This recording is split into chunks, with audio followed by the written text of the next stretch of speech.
예, 이제 두 번째 시간 말씀 나눕니다. 그리스도 심판 때를 통과할 수 있는지의 여부는 금기름을 등유를 그릇에 별도의 그릇에 유하여 준비를 했느냐가 굉장히 큰 관건이 된다라는 거. 그 다음에 이제 2페이지 위에서 두 번째 단락부터 갑니다. 현세 교회에서 혼인 예식을 마치고, 혼인 예식이라고 하는 것은 죽는 걸 말하는 거예요. 육신적으로는. 또 그러면은 시집가는 거 혼인 예식하는 것이 죽는 거냐 이래 가면서 그런 게 어디가 있나요? 또 이럴 가면서인데 영이 거듭난 건 약혼을 한 것이고 몸의 구속을 받는 건 시집을 가는 거예요. 몇 번 이것 때문에 설명을 했지만, 혹시 우리 어머니가 야 어젯밤에는 갑자기 너희 아버지가 찾아와가지고 나랑 같이 가자고 그래가지고 나 시집 올 때 꽃가마 타고 왔는데, 시집 올 때 누구 타고 이쁜 꽃가마 타고 내가 너희 아버지한테 갔다 그러면은 준비해야 되는 거예요. 성경이 말하는 이런 약혼, 혼인이라는 것은 구속을 말하는 건데, 영의 구속은 약혼, 몸의 구속은 혼인으로 상징한다. 이게 혼인 예식이다 이거예요. 그걸 마치고 신랑집 거룩한 성 새 예루살렘에 도착하면, 거기 도착하기 전에 그리스도 심판대를 통과해서 이기는 자로 판명이 되어져야만 신부성에 들어가는 거예요. 신부성에 들어가려면 이기는 자들만 들어가니까. 신랑집의 혼인 잔치가 대대적으로 배설될 것인데, 이 잔치는 하나님의 아들이 공식적으로 왕 위에 등극하는 대관식이며, 이후로는 그 천년으로 정해진 메시아의 왕국 시대가 공식적으로 펼쳐지므로 천지가 개벽되는 새 시대가 열리는 것이다. 이게 하나님의 경륜이에요. 자, 그 다음에 열처녀일 때 그 처녀라는 이 파르데노스라고 하는 이 처녀를 어떤 사람들이 들러리다, 신부가 아니지 않냐 이러고 이제 주장하는 사람들이 있죠. 이것은 왜 그런 말을 하게 됐는가 하면은 유대인들의 혼인예법을 가지고 생각하기 때문에 그런 거예요. 그런데 그들이 모르는 게 한 가지가 있죠. 빠뜨린 게.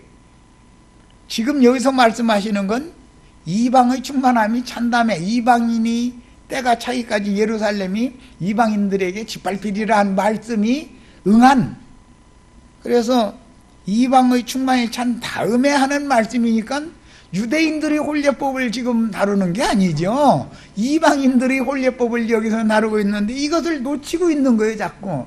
그러니까 신약복음을 구약 율법 말씀으로 자꾸 끌어가려고 하다 보니까 이런 엉터리 해석이 자꾸 나오게 되는 거예요. 자, 신부로 데려감을 받기를 고대하는 처녀들의 숫자를 10명으로 비유하신 것은 율법 전체를 10개 항목으로 10계명으로 요약을 하죠. 그 다음에 인간의 환난날이라는 것은 뭐 인생의 육신으로 사는 동안이 다 환난날이죠. 그런데 이것을 특히 계시록에 보면은 10일 동안 환난이라고 이렇게 10이라는 수로 이렇게 압축을 한 것은 최소 단위의 충만수를 상징하는 대표수이기 때문에 주님이 예언하신 대로 오는 부활의 때를 맞은 모든 신자들 전체를 대표하는 충만수, 압축수다, 압축되어져 있는 충만수다, 이렇게 생각하시면 됩니다. 그 다음에 숫자 10명은 유대인들이 관념으로는 한 지역에서 유대교 회당을 구속할 수 있는 최소한의 구속인원, 그러니까 10명은 전도를 해야 해당을 개설할 수 있는 거예요. 그 다음에 여러 종류의 종교 집회를 위해서 필요한 정족 인원은 최소한 10명은 모여야 되는 거예요. 그래야 회합이, 아셈블리가 되는 거예요. 그 다음에 유대인의 풍속에 따른 장례 행렬이나 결혼 행렬의 들러리들도 상여가 나갈 때는 호상꾼이 있어야지. 호상, 매는 사람들도 있어야 되지만 호상꾼들이 있죠. 호상꾼들이란 그 동네 유지들이 이렇게 호상, 그 상을 잘 치르도록 보호하고, 이제 어른들이 이제 뒤따라 하면서 이런 때 이렇게 해라, 상여를 뭐 메고 일어날 때 어떻게 하는 방식 서로가 그 맞아야 되니까. 예, 뻘떡 한쪽에서 키 큰 사람이 그냥 뭐 일어났다가는 시체가 절로 놔둔 걸만 안 되잖아요. 앞에서 이제 소리 매기는 사람, 종치는 사람이 드르르르 한다든지 뭐 이렇게 2번, 3번 한다든지 하는 그걸 다 알아야 되는 것이죠. 그래서 상여를 메고 출발하기 전에 연습을 몇 번 하고 나서 발을 맞춰서 이렇게 가잖아요. 그거 다 봤나 안 봤나 모르겠네. 저녁에 그 배터리 한다고 그러죠. 연습해보죠. 예, 거기서 이게 메고 일어날 때 그 어른들이 다 가르쳐 주는 거예요. 이렇게 이제 소리 매기는 사람 딸랑딸랑딸랑 먹게 매라 하고 이제 그냥 2번, 3번 해가면서 하면은 3번째 같이 일어나라. 그 다음에는 이제 땡그랑 한 발 이렇게 뛰어서 이제 가는 거, 이런 걸 몇 번 연습한 다음에 가는 거예요. 예, 그런 것을 이제 상여가 갈 때 그 호상꾼들이, 어른들이 뒤따라 가다가 상여가 어느 좁은 이런 산비탈 이런데 올라가려면 뒤에서 밀어주기도 해야 되고, 옆으로 이게 쓰러지려고 그러면은 옆에서 이렇게 버텨주기도 해야 되고, 이런 이제 그 호상꾼들이라고 그러죠. 뭐 우리 젊은 특히 자매님들은 그런 데를 안 따라가 보기 때문에 상여 메고 가보지를 않기 때문에 잘 모르지. 그런데 나는 뭐 상여 같은 걸 자주 여러 번 매봐도 이제 잘 알지. 아니, 말 좀 가르치라고 그런 것도 다 해보게 하셨는 것 같아. 지금은 뭐 상여 대신에 꽃가마 대신에 꽃상여 대신에 지금은 뭐 벤츠, 그냥 대형 아주 벤츠 타고 다니죠. 참 좋은 세상이지. 살아서는 벤츠 구경만 하다가 죽으면 벤츠 타보는 거지 뭐. 아이고 참 재밌다.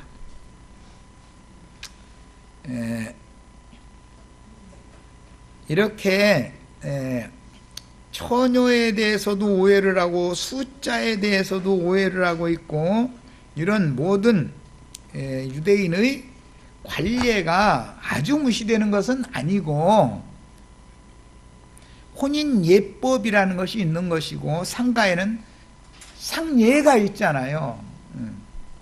의식을 행하는 거잖아요. 어떤 상총이 세워지면은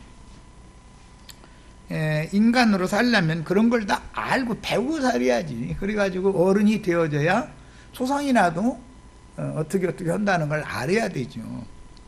만약에 이제 요즘에는 뭐 이제 조상이나면은 그 보험 회사에서 그 전문으로 염소해 주는 사람이 딱 나와서 그걸 해주니까 문제가 없지만, 옛날 시골에서는 그 염해 줄 사람이 없으면은 사람 불러와야 되잖아요. 그런데 어느 마을이든지 보면 어른들이 그걸 다 알고 있기 때문에 어른들이 허락한 대로 이렇게 젊은 사람 시켜서 하고 이제 이렇게 했죠. 그리고 옛날엔 가난하니까 뭐 사람 불러다가 돈 주고 불러다가 뭐 초상 치르고 이럴 그런 계제도 안 됐으니까, 나는 염은 뭐 안 해봤지만 구경은 여러 번 해봤지. 이제 이런 관습에 따라서 본문의 열처녀는 교회 시대의 천국 복음을 성령의 증거로 듣고 믿어서 구속받고 영은 거듭났으며 혼의 구원을 이루는 일생을 살다가, 일생을 사는 건 교회 생활을 하는 것을 말하는 거예요. 세상에서 사는 걸 말하는 게 아니고, 이 생을 떠나 주 안에서 자던 성도들과 살아서 그날을 맞아 육신의 몸을 벗고 신랑집으로 데려감을 받아야 할 신자들 전체를 대표하는 예, 열이라고 하는 수는 의도적으로 이렇게 하는 수다. 그런데 여기다 둘을 더 붙으면은 열둘이 되는 거지. 열둘이라는 이스라엘 구원받은 하나님의 백성들 전체를 사실은 대표하는 거잖아요. 이렇게 전체를 대표하는 충만수다. 창세기 24장 67절, 이삭이 리브가를 인도하여 이제 먼 데서 종이 데리고 왔죠. 그의 어머니 사라의 장막으로 드리고 그를 맞이하여 아내로 삼고 사랑하였으니 이삭이 그의 어머니를 장례한 후에 위로를 얻었더라 그랬어요. 자, 이 경우는 종이 신부를 중매해서 데리고 온 경우지요. 이 경우는. 그런데 야곱의 경우는 본인이 직접 장가들러 멀고 먼 데를 갔다가 장가를 들어서 자식들까지 낳아가지고 돌아오게 되죠. 그러니까 어떤 혼인 예법을 하나만 알아가지고서 이거다 저거다 함부로 말하면 안 된다 이런 거예요. 성경의 모든 예법을 다 알아야 되는 거죠. 상황에 따라 다르니까. 육신으로 오신 예수는 중매하는 종들이 필요하지만 성령은 친히 장가를 드시는 것이죠. 이해되셨죠? 자, 갈라디아 4장 26절로 31절, 오직 위에 있는 예루살렘은 자유자니 곧 우리 어머니라. 이삭의 어머니 사라는 상징이죠. 뭐에 대한 상징이었죠? 위에 있는 예루살렘에 대한 상징이었어요.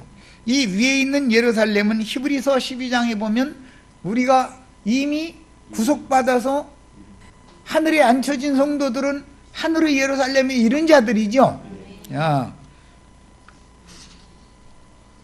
그 다음에 계시록 12장에는 하늘에 해를 입은 한 이적의 여자 이야기가 나왔어요.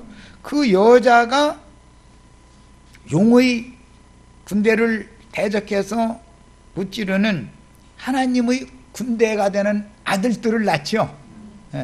그 해를 입은 여자라는 이상이 너무 필요한 거예요. 그러니까 이기는 자들을 낳는 교회를 세워야 된다 그래요. 반드시.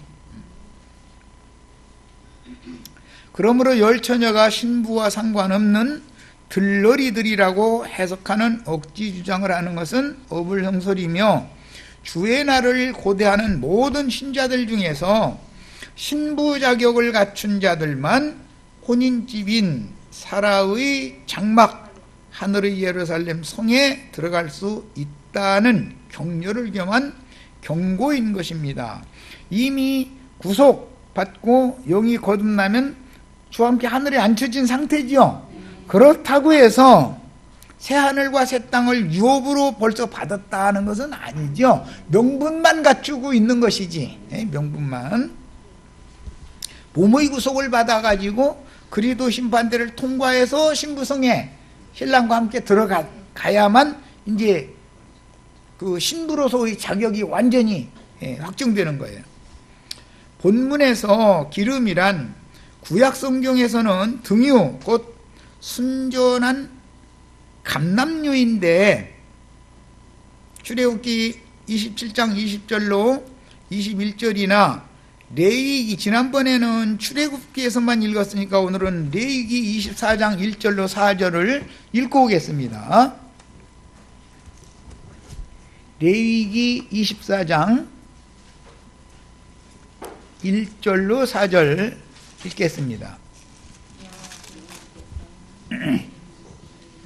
자, 여호와께서 모세에게 말씀하여 이르시되 이스라엘 자손에게 명령하여 불을 켜기 위하여, 불 켜기 위하여 하는 거예요.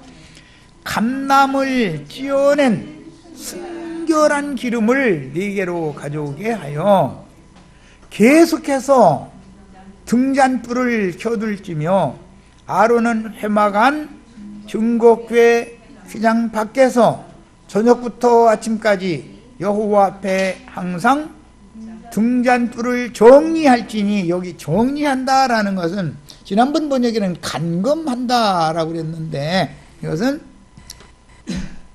심지가 다 타들어갔으면은 심지 꼭대기를 잘라줘야죠.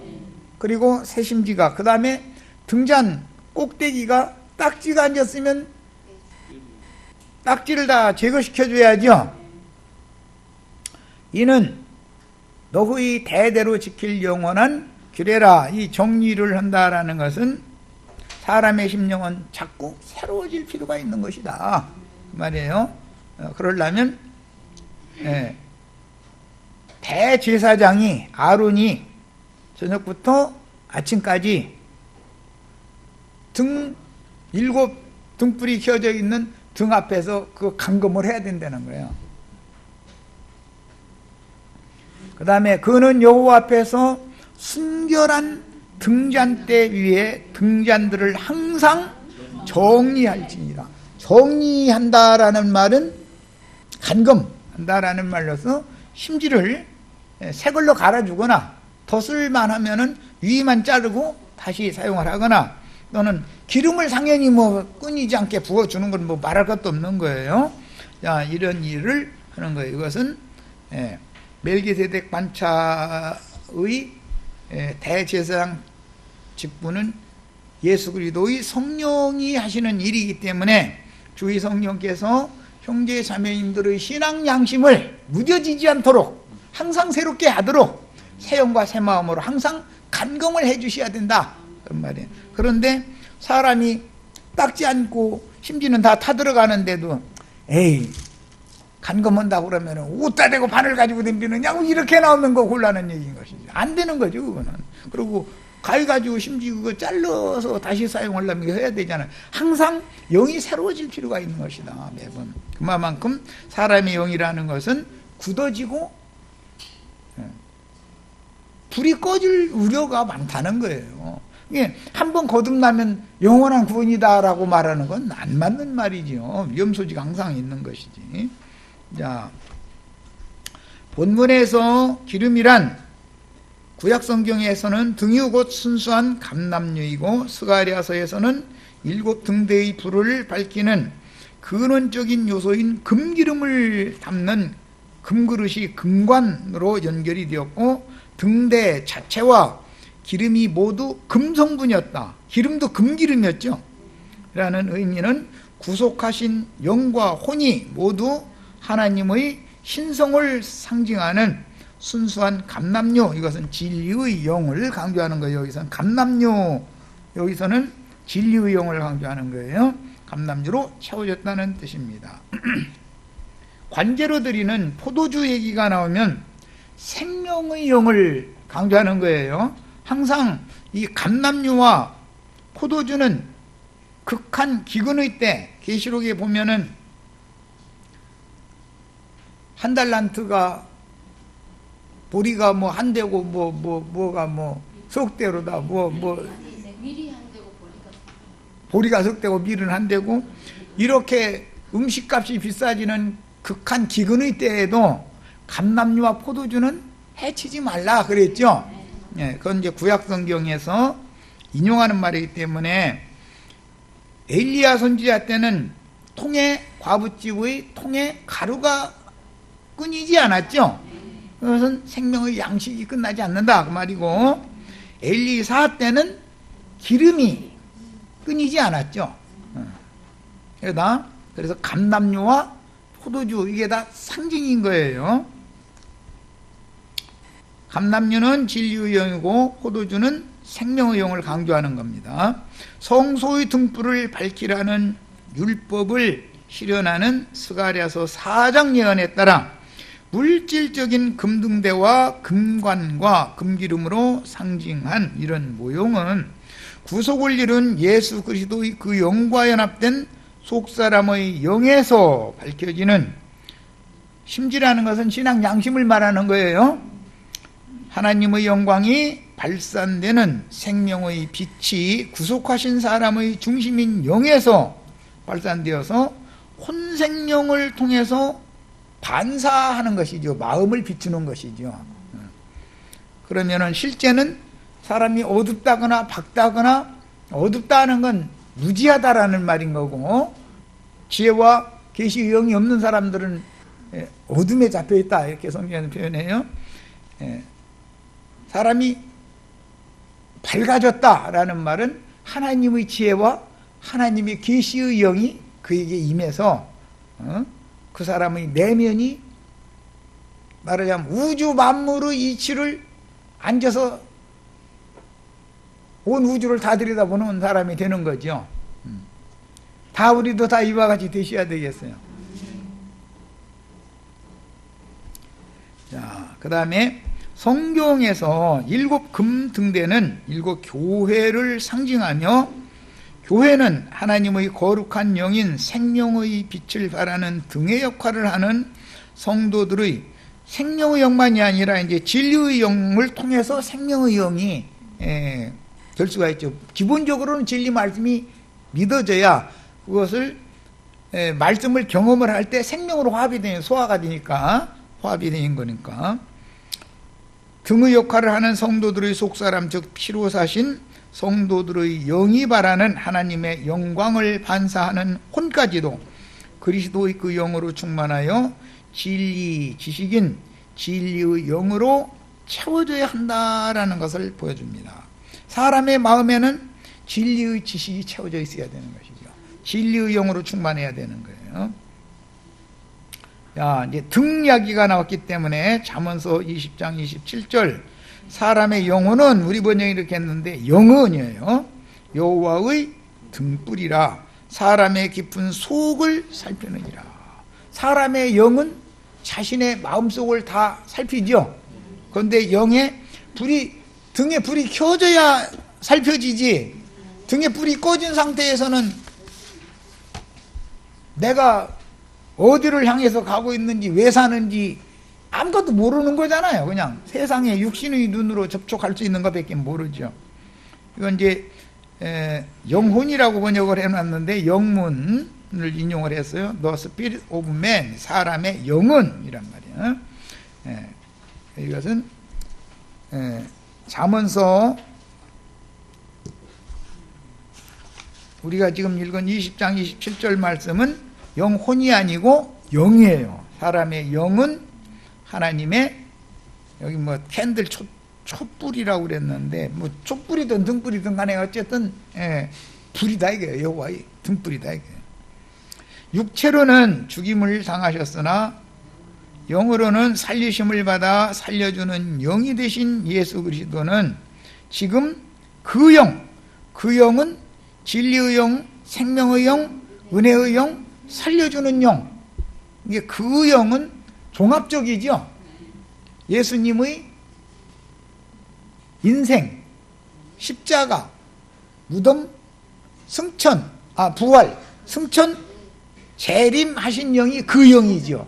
그런데 이게 이제 관유라고 그러는데, 이 관유는 기본 재료가 감람유죠. 감람유예요. 진리 말씀이 근거다. 너희가 거듭난 것은 진리의 말씀을 믿음으로 너희가 거듭났다. 거듭난 이후로는 또 그 진리의 말씀으로 양육을 받아야 된다. 이렇게 돼 있죠.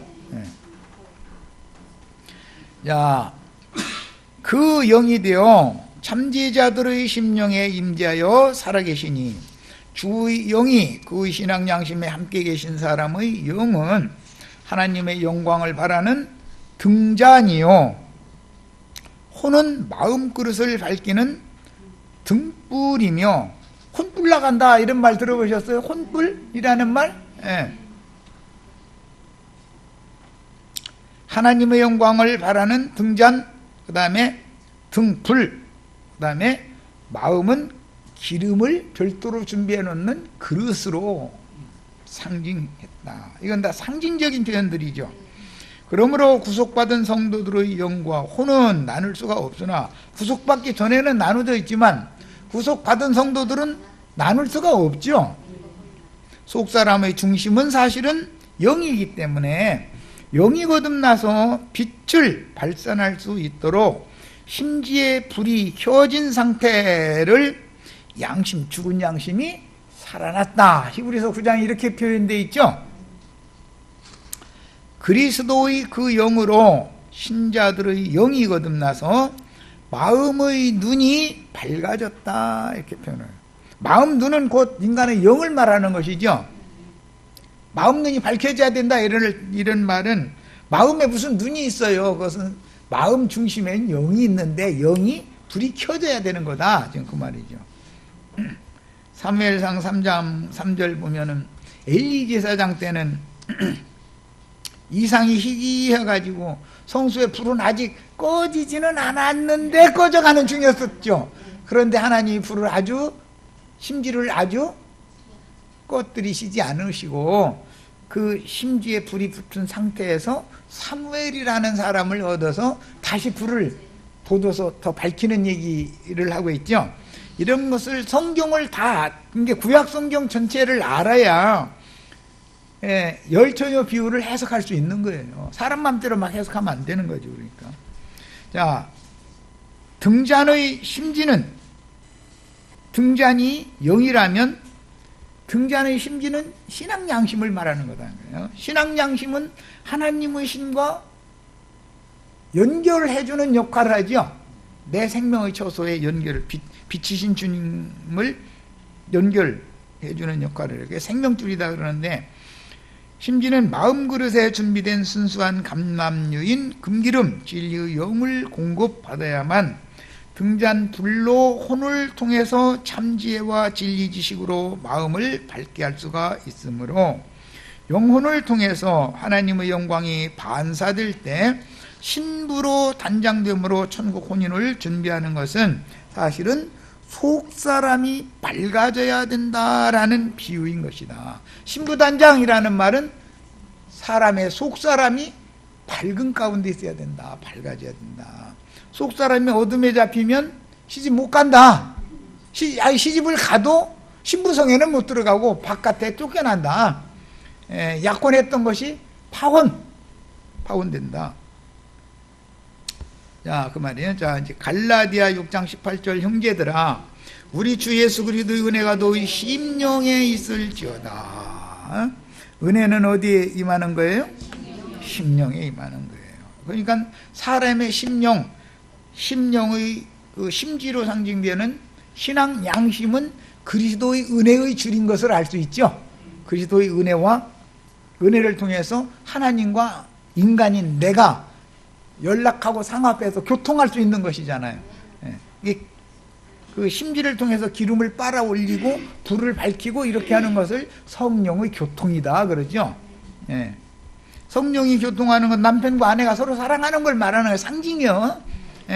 그러니까 아까 내가 너희를 도무지 모른다 이렇게 했다는 말은 깊은 관계를 맺지 않았다. 겉으로는 겉모양이야 다 알죠. 그렇지만 깊은 관계는 아니다. 지금 그걸 마태복음 25장은 그걸 표현한 말이에요. 에베소서 4장 23절 오직 너희 심령이 새롭게 되어야 된다. 심령이 새로워지려면 멜기세덱 반차의 대제사장이신 주의 성령께서 등불이 꺼지지 않도록 간검을 계속 하셔야죠.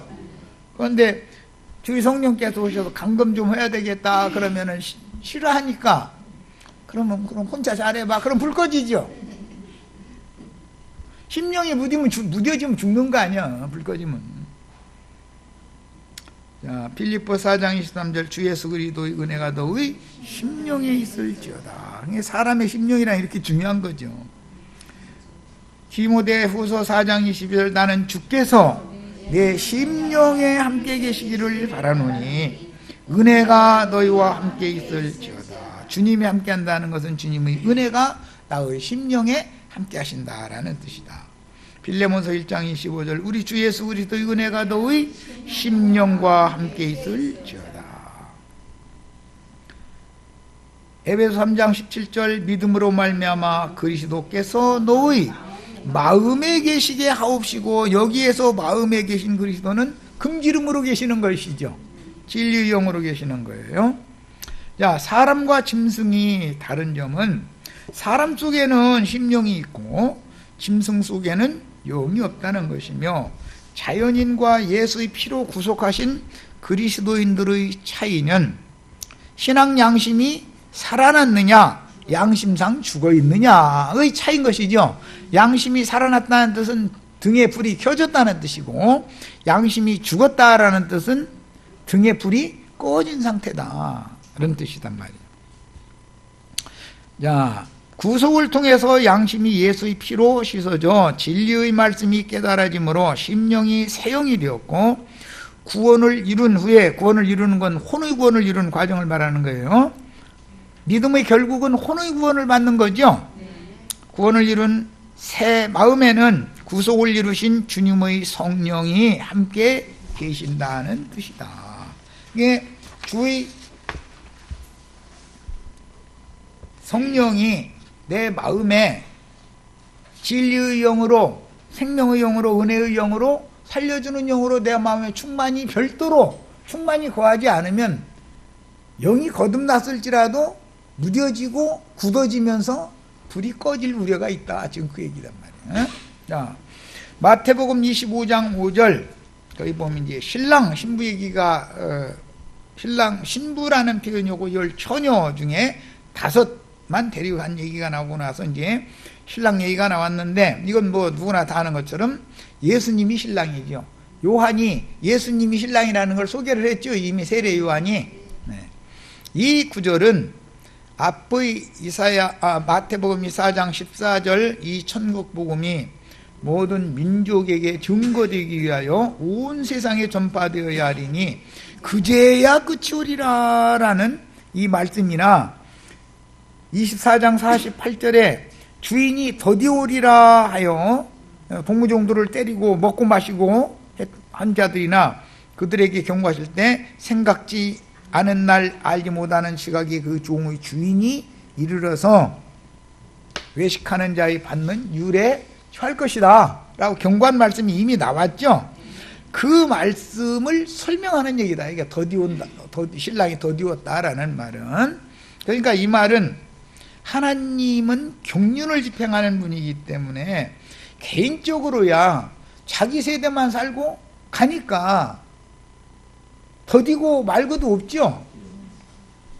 그러나 자기만을 구원하는 게 아니라 이방의 충만한 수가 찰 때까지 반복해서 매 세대마다 동일한 일을 행하시기 때문에 더디 오신 주님 얘기가 나온 거예요.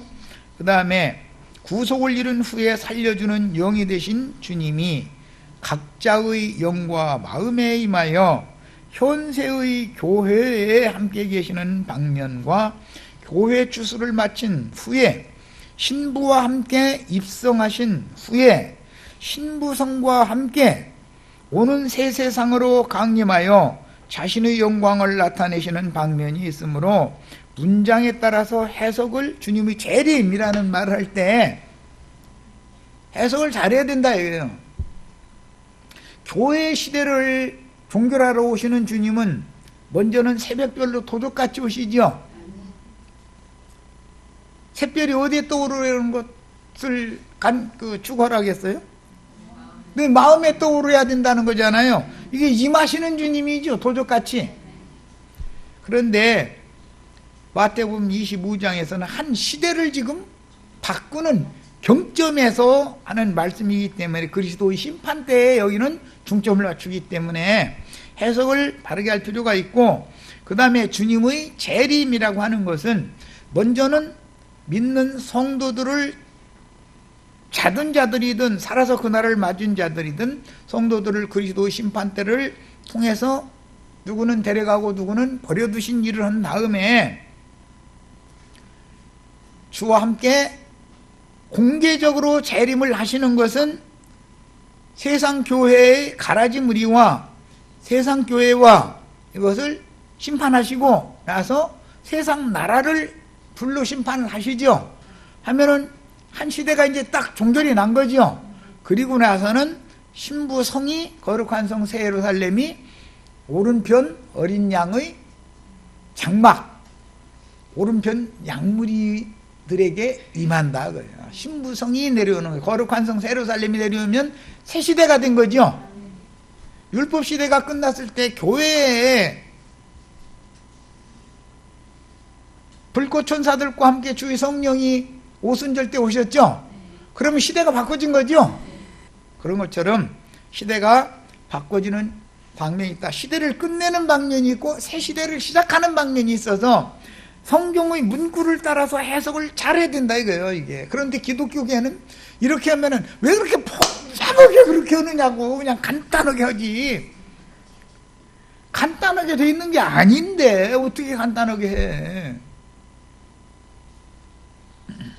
먼저는 말씀을 주시고 그 다음에 주님께서 우편 양무리의 장막을 이 땅의 비밀리에 세우시고 그 다음에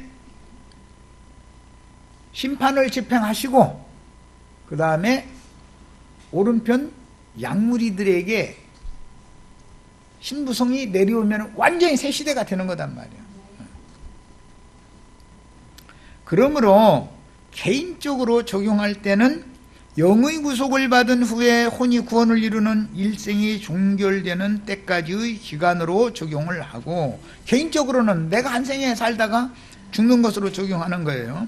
경륜적으로는 이방인의 충만한 수가 채워지는 기간의 종결기에 먼저 가라지의단 추수가 있고 곡식단 추수가 있고, 사실은 먼저는 가라지의 단을 먼저 묶지만 실제로 그 가라지의 단보다는 곡식단들은 데려가는 것이니까 이제 이 가라지의 단들은 살아남는 자들이 더 많죠, 당연히. 그러나 그렇다고 해서 정말로 끝까지 사는 건 아니죠. 네.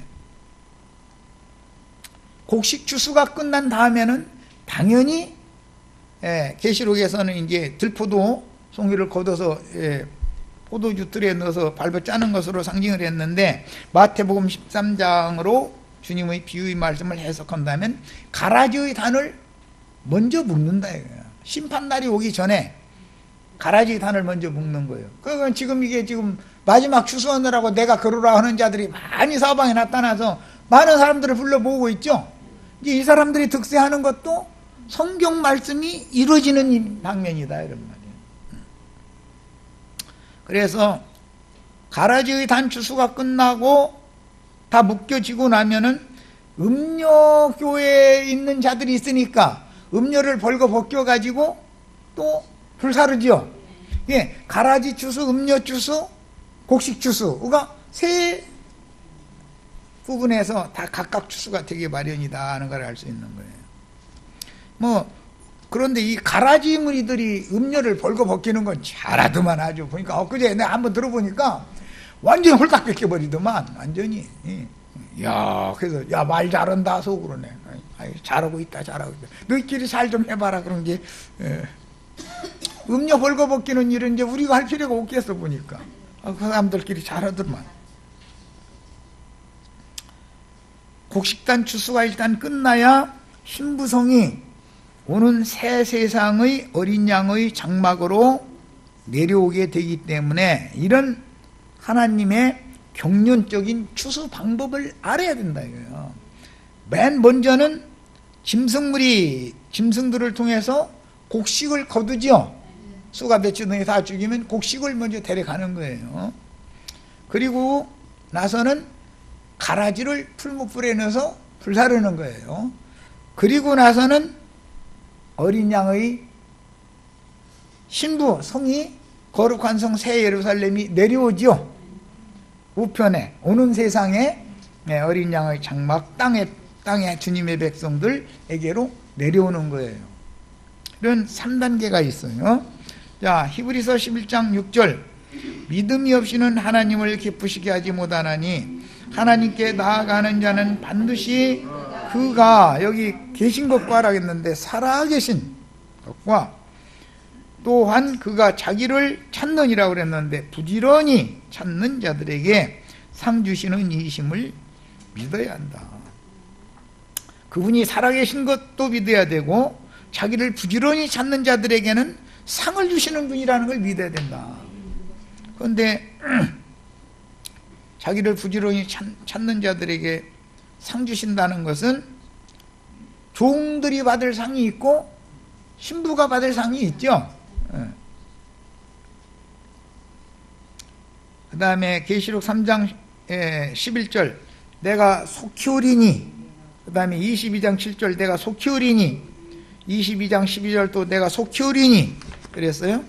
자, 그리고 22장 20절에도 내가 진실로 속히 오리라. 그래서 아멘 주 예수여 오시옵소서가 됐죠. 그런데 이렇게 속히 오신다고 약속하신 주님은 계시록 22장에는 광명한 새벽별로 오신다라고 돼 있죠. 네. 그러니까 이것이 더디 오시는 주님입니다. 이거예요. 날이 셀물에 배 나오시는 거다 말이에요.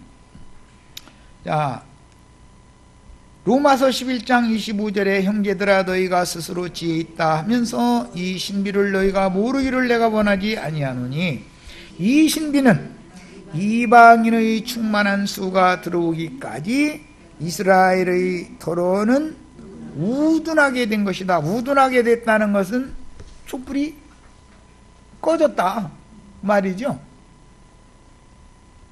진리의 지식이 사람을 오히려 어둠에 잡히게 할 수도 있죠.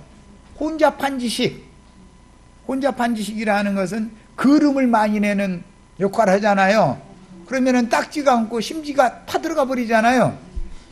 그런 역할을 할 수가 있어요. 계시록 6장 9절로 11절 다섯째 인을 떼실 때 내가 보니 하나님의 말씀과 그들이 가진 증거로 말미암아 죽임을 당한 영혼들이 제단 아래 있어 큰 소리로 불러 이르되 거룩하고 참되신 대주제여. 여기 다 증인으로서 죽임당한 영혼들을 말하는 거예요. 땅에 거하는 자들을, 여기 바다에 거하는 자들, 하늘에 거하는 자들, 땅에 거하는 자들 세 부류가 있는데 특히 땅에 거하는 자들에 의해서 이 영혼들이 죽임당한 영혼들이죠. 심판하여 우리 피를 갚아주지 아니하시기를 어느 때까지 하려 하시나이까 하니 각각 그들에게 흰 두루마기를 주시며 이르시되 아직 잠시 동안 시대, 이 잠시 동안이라는 것이 42달이죠.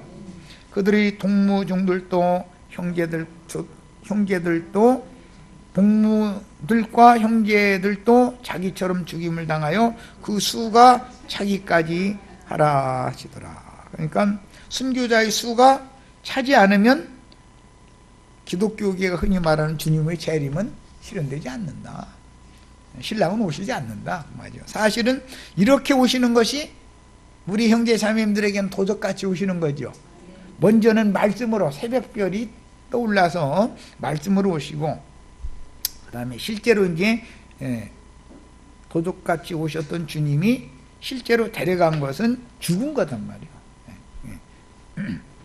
자, 성경에는 내가 속히 오리라 라는 말씀도 있고 이 천국복음이 모든 민족에게 증거되기 위하여 전파되어야 하리니 그제야 끝이 오리라 라는 말씀도 있으며 신랑이 더디 오신다 또는 혹은 오랜 후에 오신다 라는 말씀이 있으니 문장에 따라서 말씀하고자 하는 의미를 살펴서 해석해야 된다. 어느 한 가지만 속히 오신다라는 말씀만 자꾸 강조해도 안 되죠. 예. 그러나 우리는 항상 속히 오신다라는 것을 늘 염두에 두어야 깨어 있어야 되니까. 예. 그러나 하나님 편에서 보면 하나님 편에서는 속히 오시는 것이지만 인간 편에서 보면 더디 오실 수가 있죠. 사도들은 주님 당시에는 주님의 왕국이 임하는 기간과 나타날 때가 정해져 있다는 사실에 대하여 불분명했었다. 초대교회 때 사도들은 사도시대로 돌아가자 사람들이 이러는데 그러면 안 되죠. 예. 사도들도 헷갈린 게 좀 여러 가지가 있죠. 언제는 처녀로 시집 보내지 말으라 그랬다가 이제 죽을 무렵이 돼가지고는 다 시집 가가지고 아이를 낳고 가정을 다스리게 해라. 또 이건 말이 바꿔져 버리죠. 그러니까 자기 시대에 금방 그게 이루어질 줄 알았는데 그게 아니니까 말이 바꿔진 거잖아요. 이제 이게 사도들도 점진적으로 깨달은 것이 많이 있었어요. 자, 누가복음 19장 11절에 보면 그때 당시 이미 제자들이 뭔 생각을 했냐면 주님의 나라가 당장에 나타날 거라고 생각했다는 거잖아요. 그래서 초대교회 사도 시대에는 전부 주님이 속히 온다는 말씀만을 붙잡은 거예요. 그런데 알고 보면 다른 데 보면 더디 온다, 뭐 늦게 온다, 뭐 그런 말도 또 있죠. 그런데 그럼 언제 온다고 돼 있느냐? 이방의 때가 차야 된다. 이방의 수가 차야 된다. 순교자들의 수가 차야 된다. 이런 게 감춰져 있었던 거죠. 그래서 우리는 모든 말씀을 다 받아들이고 경륜에 따라서 바르게 잘 해석할 수 있는 능력이 길러져야 되겠어요. 자, 그러므로 우리는 하나님께서 경륜적인 우주 경영의 배열 순서에 따라 세상에서 구속하신 아담 자손을 구원하여 영원하신 당신의 왕국으로 데려가시는 행정을 질서정연하게 집행하시는 시대 경영과 때와 기한에 대하여 정확한 이해를 할 필요가 있으며, 만민 중의 선민들인 이스라엘의 때는 율법과 선지자의 때였고, 그런데 그때는 열매를 맺는 때는 아니었죠. 네. 때는 다만 그들을 통해서 예수님이 오셔서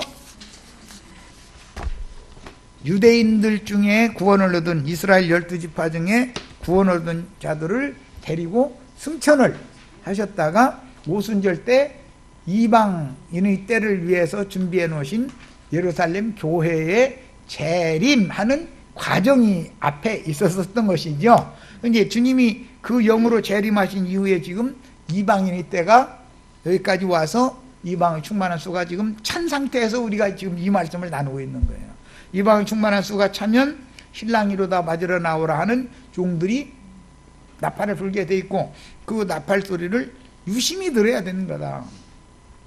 나팔 소리를 들으면 다 일어나서 등을 준비해야 되고, 기름을 평상시에 준비한 것을 다 두 가지를, 영만 가지고 가는 것도 아니고 혼까지, 마음그릇까지 같이 가지고 신랑을 맞으러 나가야 된다라는 것이 중점이다, 그런 말이죠. 자, 여기까지서 마칩니다.